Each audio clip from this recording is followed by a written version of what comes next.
everybody, it's Mr. Klassen here. Welcome back inside Mr. Klassen's band room. Today we're talking about the Flute Trill from high B flat to high C above the staff, and just showing you a couple different ways to do it and what I would recommend.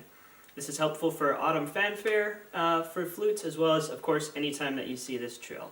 So without further ado, let's get into it.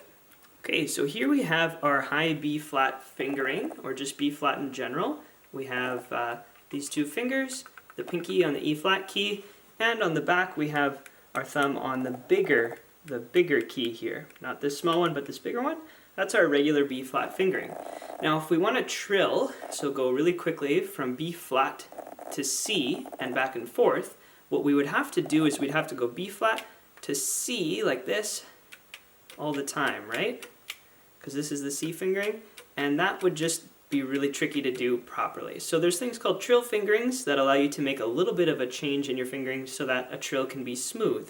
So there's two ways to do that here with the B flat to C. One way is we can keep the B flat fingering and we can just take our thumb off and on. So we're just keeping our thumb in that normal spot and going up and down.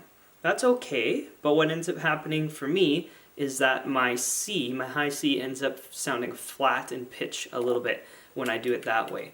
The other way that we can do it is, instead of using this fingering for B flat, we can actually move our finger from that big key to that smaller key. Our thumb can go on there, and then what happens is we no longer need to use this finger on here for the B flat. We just have this, and that's our B flat. So for the trill, we can then just go up and down on here. So then what we're doing is we're just going up and down on this smaller key at the top here.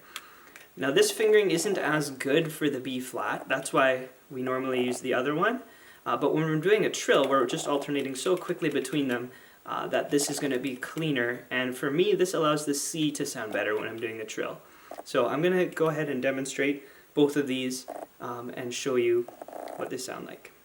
Okay, so here's the first way where I'm going to just use the regular B flat fingering and keep the B flat fingering there for the C, but just take my hand or my thumb on and off the thumb key.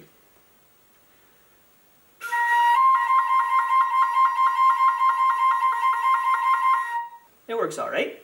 Now here's what I'm going to change to the other thumb key in the back, and I'm going to take this finger off, and I'm just going to go with that thumb key on and off.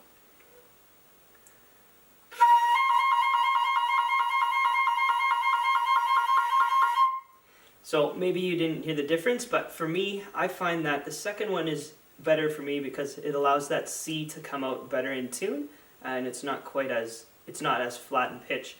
But just remember, no matter which way you choose, you're going to want to use really focused air to make sure that these upper notes are coming out cleanly and clearly, and really your airstream is very focused and your air is doing all the work. So ultimately, as long as you can play it fluently and in tune, it doesn't really matter which fingering you're using for the trill. As long as you're able to do it consistently, fluently, and it's in tune, then that means it's right.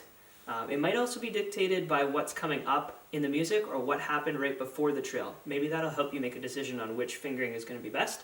But ultimately, as long as it sounds good, then it's right. So that was a little bit about the trill fingering for high B flat to high C above the staff for flute. Hopefully this was helpful for you, and if there's any questions, please let me know via email. My email is in the description below, and if you have any ideas for future videos that would be helpful, please feel free to let me know. Take care, everybody. Hope you have a great day.